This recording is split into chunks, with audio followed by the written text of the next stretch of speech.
Sir निमित्त धर्मवीर 2 या चित्रपटाच्या टीझरचं लॉन्चिंग केले, मात्र त्या टीझरमध्ये जे डायलॉग आहे ते आता राजकीय हेतून हे डायलॉग असल्याचं पाहायला मिळतं. बघा, आम्ही सन्मान्य आनंद दिघे यांना अधिक जास्त ओळखतो. जे आज आनंद दिघे साहेबांना आमच्या स्वतःचे त्यांच्यावर मालकी सांगण्यासारखे फिरतायत, सिनेमे काढतायत, नाटकं काढतायत. पण आनंद दिघेजींच्या मनात त्यांच्याविषयी काय भावना होत्या आणि काय मतं होती हे आम्हाला माहिती आहे. आम्ही त्याच्यावर सिनेमे काढले तर तोंड लपून फिरावं लागेल. आज गुरुपौर्णिमा आहे. बाळासाहेबांनी सांगितलं आहे, सत्य बोला आणि इमानानं जगा. जर बेईमान लोक आनंद दिघे यांना गुरु मानून त्यांचं खोटं चित्र उभं करत असतील तर तो सन्माननीय आनंद दिघे यांचाही अपमान आहे. आणि आनंद दिघे यांचे गुरु आदरणीय शिवसेना प्रमुख बाळासाहेब ठाकरे यांचाही अपमान आहे.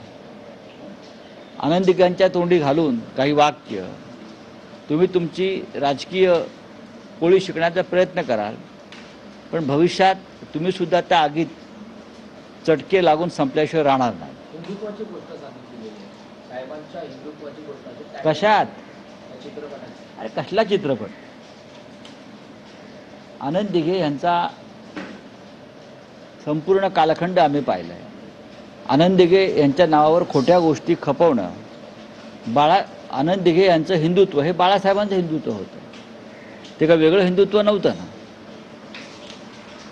आनंद दिघे यांनी जे हिंदुत्व स्वीकारलं ते हिंदुहृदय सम्राट शिवसेना प्रमुख बाळासाहेब ठाकरे यांचंच हिंदुत्व आम्ही सगळ्यांनी स्वीकारलं. त्यांचं हिंदुत्व वेगळं ठाण्यात, पण टिंबी नाक्यावर त्यांचं हिंदुत्व वेगळं आणि आमचं सगळ्यांचं हिंदुत्व, असं काही झालं नाही. ह्या वेगळ्या चुलीच्या हिंदुत्वाच्या मांडल्या आहेत, त्या कधी आनंद दिघे साहेबांनी मान्य केल्या नाहीत.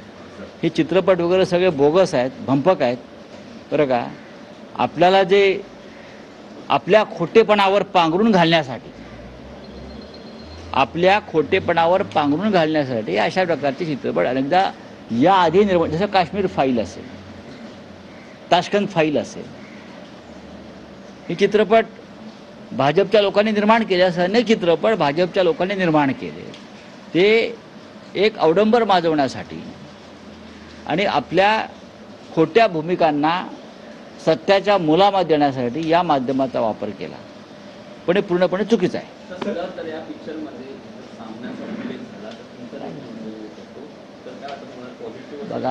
बघा, जे खोटंच आहे त्या खोट्याची चिंता आपण का करायची?